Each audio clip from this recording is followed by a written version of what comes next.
All right, welcome back, YouTubers. Great Dane picks. Start of the season for me, week 4. I know I had a couple quasi picks last week, but they ran up against each other, Oakland and Minnesota. So it was a no better, at least in the martingale scheme. But Oakland lost that game, got blown out pretty much on the road, and they got a pretty brutal schedule. But they are my 2-loss pick of the week. They're going to play Indianapolis this week, again on the road. Like I said, I think they're playing a bunch of games on the road here. Pretty brutal. Right out of the gate, I think we were 6.5 and 7-point favorites. Or Oakland is a dog.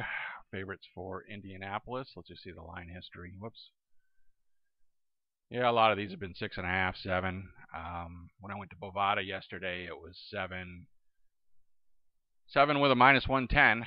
I think I went to Bovada just now. We might as well do it. It was 7 with a minus 120. So Indianapolis is getting even money, so they're trying to encourage some Indianapolis betting there. Obviously, some people picking Oakland, but in the consensus out here, it's 41% Oakland, 59%. I think we can take a look at that history. Yeah, they had 6.5, much more even at 7. So hopefully you can get 7. Maybe it'll grow larger than that because at least it's above the magic 6 number. Go back to the picks. I also have, for the martingale people, not only going to bet Oakland, but I have Arizona with a 1-game loss in Denver. And you can see those games he's playing. And I got a bunch of people out here that are starting the martingale that are no better, so not worth talking about them week to week.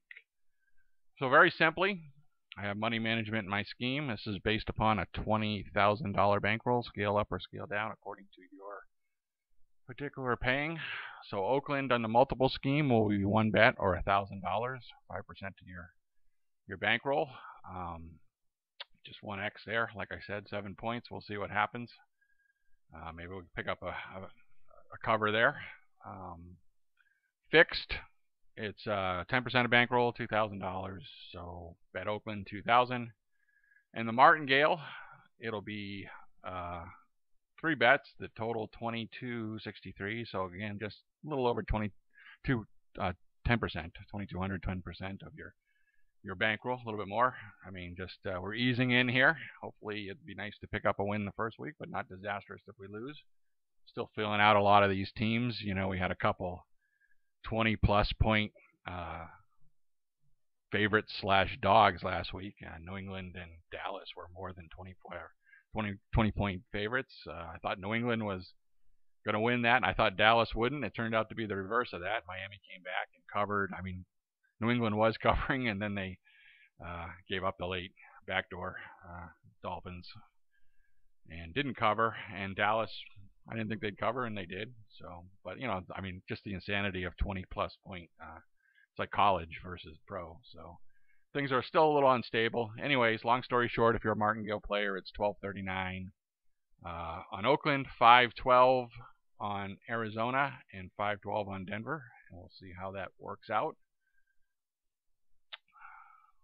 Season YouTubers, I'm only following this select. I, kept people in the past, but none of them really worked out. Really, Geo doesn't work out either, but I just kept him in there for reference because just for the heck of it. So he overall, everybody, all 3 of the people that played last week, Teddy Bear didn't give any picks, and that's something he did last year. Skipped many weeks, as did Logan Schiff. So sometimes you don't get bets from them, but you haven't got any bets from me yet. So who am I to say anything, right? Just get started when you get started. But everybody seemed to have a pretty good week last week. That Logan, Half Moon, and Geo, they all had winning records. But overall, Geo for the year is now 5-7, so you're losing money. Half Moon again started 4-0 and then had a losing week and had a winning week this week, 3-1, and went 8. Now I got him at 8-4, so winning pretty good money. Not as good as 4-0, but we'll see. More picks, more better. So he's like a 66% picker. That's pretty good. Early, and Logan Schiff had a 3-2 week to go 7-8, so he's in the hole. And Teddy Bear, based upon the first 2 weeks, was 2-4, and I'm nowhere. I'm 0-0. But I just got simple Oakland, so we'll see if I can go 1-0. That'll be great. If I go 0-1, it's not the end of the world, but you always like to start a little bit. You don't want to start in a hole. I don't want to have any drama this season. I like to just go through it. So there's simply my picks for the week. Look forward to that Oakland game, and we'll see how we do. All right. Have a good one.